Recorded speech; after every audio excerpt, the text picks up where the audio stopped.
ਜਿਹੜਾ ਕਰਮ ਦੂਸਰੇ ਨੂੰ ਚੋਟ ਪਹੁੰਚਾਉਂਦਾ ਹੈ ਉਸ ਤੋਂ ਦੁੱਖ ਹੀ ਨਿਕਲੇਗਾ, ਸੁੱਖ ਨਹੀਂ ਨਿਕਲ ਸਕਦਾ।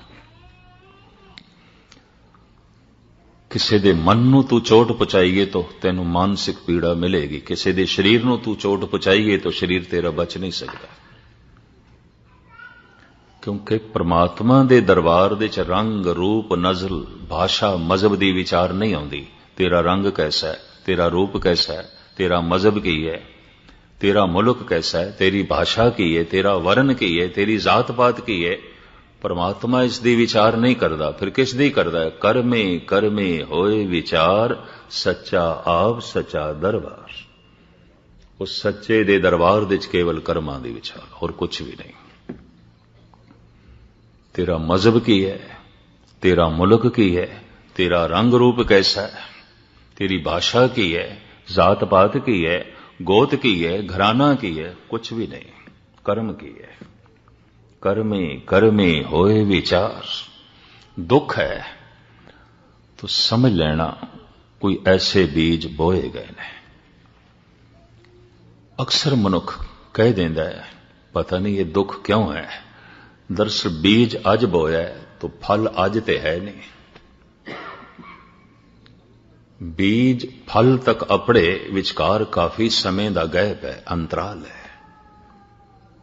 अज बीज बोया है, 2 साल 4 साल 10 साल बाद किधरे फल है। तो कई दफा पता ही नहीं चलता ये दुख पता नहीं किहड़े बीज दा फल है, मैं कदों बोया सी। श्री कबीर कहते हैं अपने कर्म की गत मैं क्या जानू, मैं क्या जानो बाबा रे। हे प्रभु मैनू कुछ नहीं पता, मैं नहीं जानता। क्यों? तू ऐसा नियम बनाया, तू ऐसी मर्यादा बनाई है, बीज हुण बोईए ते हुणे फल नहीं है। उड़ीक करनी पड़ेगी, उड़ीक करनी पड़ेगी। मैं कणक अज बोई है, अज कणक नहीं है। मैं अज अंब दा बूटा लाया है, अज मैनू अंब नहीं मिलने। मैं अज अंगूर दी बेल लाई है, अज अंगूर कोई नहीं। आदमी फल लई, फुल्लां लई, अन्न लई 6 महीने, साल, 2 साल, 5 साल, 10 साल इंतजार कर सकता, करता है। सारी दुनिया चाहती है। पाठ कीता है, जप कीता है, अमृत वेले उठ्या है, कहंदे अज पाठ ते बड़ा कीता है, जब तक ते बड़ा कीता है, होया ते कुछ भी नहीं। ऐसे मिलते ने मैनू, होया ते कुछ भी नहीं, हद हो गई। अंब दा बूटा तू लाया है और तेरा विश्वास कायम है, कोई नहीं 2-4 साल बाद फल आएगा, आएगा। कई दफा मासूम बच्चे होंदे ने, क्योंकि मैं पिछे किसान दा ही बच्चा रहा, घराना किसानां दा सी। बचपना ऐसा होंदा है, बीज हुण बोया है सवेरे ते शाम नूं फरोल के वेखदा पिया पुंगरदा पिया कि नहीं। बेसबरी बेसबरी। फिर सवेरे मिट्टी हटा रहे है। ये मैं इस वास्ते कह रहा, बहुत पुरानी गल, देश दी वण तो पहली दी गल, फुल्लां दे बीज मैं बोए छोटे होंदियां ते मैं शाम नूं फरोल के वेखा पिया। मां कहन लगी ये की कर रहे, सवेरे ते बोए ने। तो मैं देखदा पिया पुंगरदे पए ने कि नहीं, सबर कर भाई, 5-10 दिन सबर कर। मैं सवेरे देखा, शामी मिट्टी हटावां, सवेरे मिट्टी हटावां। एक दिन पिताजी ने कहा नहीं पुंगरनगे, तो बीज खराब कर देता है। इन्नी बेसब्री। बोए ने तो जरा सबर रख। सवेरे मिट्टी हटा के देखना, शामी मिट्टी हटा के देखना, इतनी बेसब्री। किते थोड़ा जिहा पाठ सवेरे कीता है, गुरुद्वारे आके मत्था टेकिया, किधरे कड़ा प्रसाद दी देग भी कराई होगी, चलो लंगर भी कराया होगा, गुस्ताखी माफ। फिर देखदा फल ते कोई नहीं आया, फल ते कोई नहीं मिलया। 4 दिन हो गए, हफ्ता हो गया, फल ते कोई नहीं मिलया।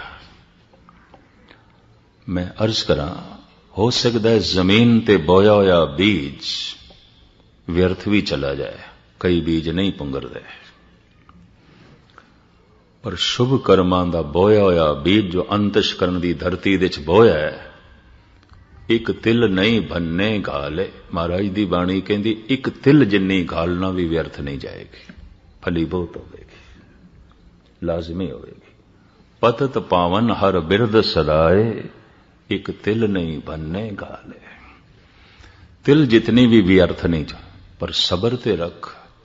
सबर ए स्वाओ जे तू बंदा दृढ़ करें, वध थी में दरियाओ टुट न थी वे वाहड़ा। बाबा फरीद, सागर दी तरह हो जाएगा अगर तू सबर रखिया, ते बेसबरी नाल तू मिट्टी हटांदा रहा तो शायद बीज पन तो रह जान। इधर तू शुभ कर्म कीता, इधर तू गुरु ते गिले भी करदा रहा, तो गिले करना एक होर कर्म हो गया, इसका भी अपना फल है। फिर तो मैं अर्ज करा, हुक्म लिख दुख सुख पाईए। लिखे हुए हुक्म दे मुताबिक दुख चलता है, सुख चलता है। लिखे हुए हुक्म दे मुताबिक कोई उत्तम है, नीच है।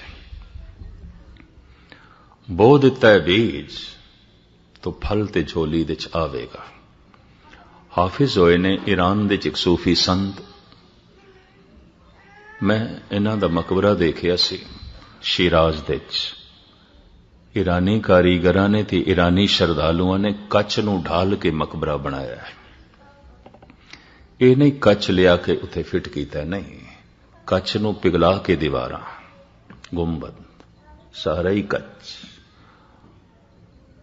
और ईरानी कारीगरी दा एक नमूना है, दुनिया तो लोकी आउंदे ने देखदे ने। कबर ते सोना चाड़िया है, सारा दिन उसदे कलाम दी टेप चलदी रहिंदी है। उर्दू, परशियन ते इंग्लिश दे नाल नाल उसदा अनुवाद भी चलदा रहिंदा है, ताकि लोकां नूं पता चले फकीर की कहंदा है। जो आए ने देखण उन्हां नूं पता ते चले फकीर की कहंदा है।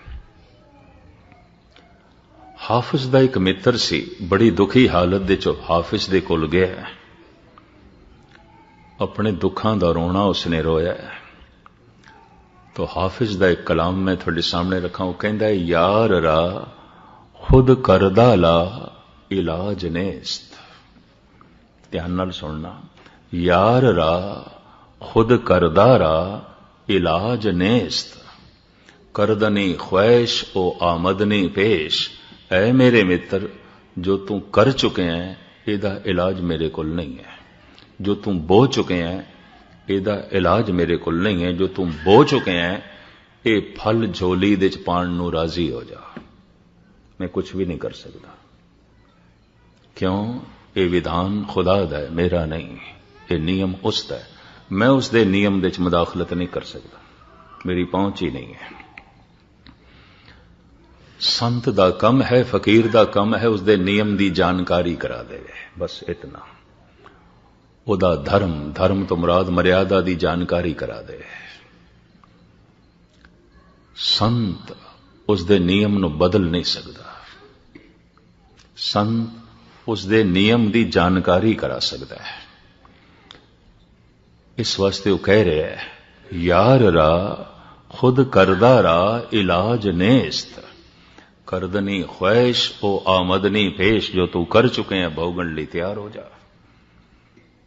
मेरे को इसका कोई इलाज नहीं। धन गुरु नानक देव जी का बोल थोड़े सामने रखा। इंज कह लो, इस युग दे अवतारी पुरुष का फैसला। भाई रे मत कोई जानो अवर किसी के किछ हाथ है। सब करे कराया जरा मरा ताप सिरत साप। सब हर के वस है लाग सके ना बिन हर के लाया। कोई नहीं देता किसी को सजाएं। सजा बन के आती हैं अपनी खताएं। गुरु नानक देव जी महाराज कहते ने, मत कोई जानो अवर किसी के किछ हाथ है। किसी दे हथ च कुछ भी नहीं है। जो तू कर्म कीते ने उन्हां दा ही रब्बी फैसला तेरी झोली च पिया है, और कुछ भी नहीं।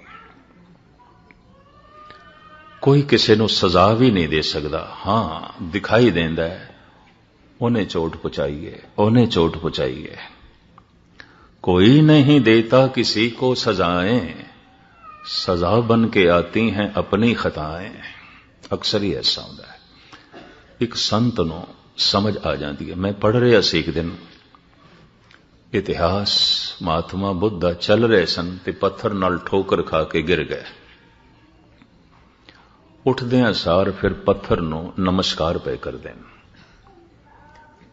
नाल उन्हां दा चचेरा भरा आनंद सी, कहने लगे इस पत्थर नूं चुक के परे सुटिए। उन्होंने वाकई चुक के एक पासे भी कर दिता। ये कोई मत्था टेकण दे लायक है? थोड़ा पैर जख्मी कर देता है। महात्मा बुद्ध कहते न आनंद, एक कर्जा सी निबड़ गया, निबड़ गया। तू हुण होर कर्जा ना चढ़ा मेरे ते। एक कर्जा सी मेरा, निबड़ गया। ये जख्म लगे, निबड़ गया। नहीं तो छोटी जी चोट भी शायद किधरे अगले जन्म का कारण ना बनती, निबड़ गया। मैं इस वास्ते धन्यवाद किया है। पत्थर इस जिंदगी च मिल गया, चंगा है, एक बाहर ले गया। इस तरह के सोचने वाले भी हैं। इस वास्ते गुरु नानक देव जी महाराज कहते हैं, हुक्म लिख दुख सुख पाइए। तो लिखिया होया की है, करमे करमे होए विचार सच्चा आप सच्चा दरबार। चूंकि कर्मानुसार दुख ते सुख है ते बनाया परमात्मा दा नियम है। इस वास्ते भगत कहते हैं सब कुछ तेरे हाथ च, नियम ते तेरा बनाया, कोई साडा थोड़ी बनाया है। भगतां दी गल समझ दे च नहीं आई। जब भगत कहते हैं सब कुछ तेरे हाथ च है, तो तेरे हाथ तो मुराद ये नियम तू बनाया है, असी नहीं बनाया। साडा कुछ भी नहीं है, ये नियम तेरा बनाया है। इस वास्ते सब कुछ तो है, सब कुछ तो है।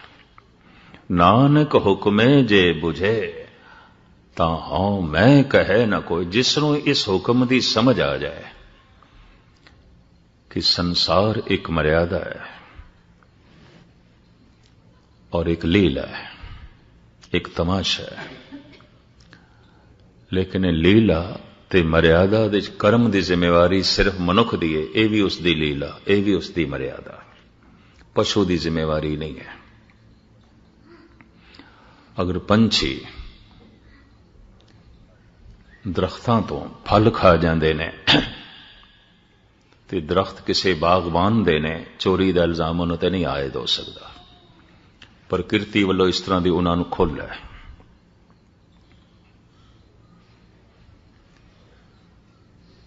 ये नहीं कह सकते ये तो चोरी की थी। दरख्त किसने लाया तो खांदे तुसी। इत्थे घोंसला बना लिया, दरख्त किसे दा तो तुसी अपना आलना बना लिया। ये अचेत दुनिया है। ये ओ ने जो मां दी गोद दा बच्चा, इस ते कोई जिम्मेवारी नहीं। ये ते मां दे पालन नाल पल रहा है, ये ते बेचारा खुद पल भी नहीं सकता। प्रकृति पालना पई करती। जिम्मेवारी मनुख दी है। मनुख परोड़ होया है, सियाणा होया है। और एक परमात्मा दा बनाया होया नियम, तू दुखी है तेरे कर्म, तू सुखी है तेरे कर्म। क्योंकि दुख सुख फल है, कर्म बीज है। और किसी दा बोया होया बीज कोई दूसरा नहीं खा सकता। ऐसा होंदा है, प्यो ने बीजिया जमीन दे च, पुत्र फसल वड़ रहा है। अंब दा बूटा प्यो ने लाया सी, अंब खा रहे ने पोतरे। पर कर्मां दा बीज जो असी बोंदे अपने अंतश्करण दी धरती दे च, ते आप बीज आपे ही खाए, दूसरा नहीं। खुद बीजदे हैं, खुद खांदे हैं। मेरे दुख नूं देख के मेरी मां अफसोस ते कर सकदी, मेरा दुख वंड नहीं सकती। मेरे दुख नूं देख के मेरा भरा अफसोस ते कर सकता है, वंड नहीं सकता। मेरे दुख नूं देख के हो सकता है कोई मित्र माड़ा जिहा दुखी हो जाए, पर मेरे दुख नूं वंड नहीं सकता। आप बीज आपे ही खाए, मैं खुद बीजे मैं खुद खावांगा। रब्बी नियम, ईश्वरी नियम, परमात्मा का नियम। इस दूसरी पौड़ी दे सतगुरु कहते हैं सब कुछ हुक्म दे च है। हुक्मे अंदर सबको, बाहर हुक्म ना कोय। हुक्म दे की कुछ हो रहा है, सारा ब्रह्मंड हुक्म दे चल रहा है।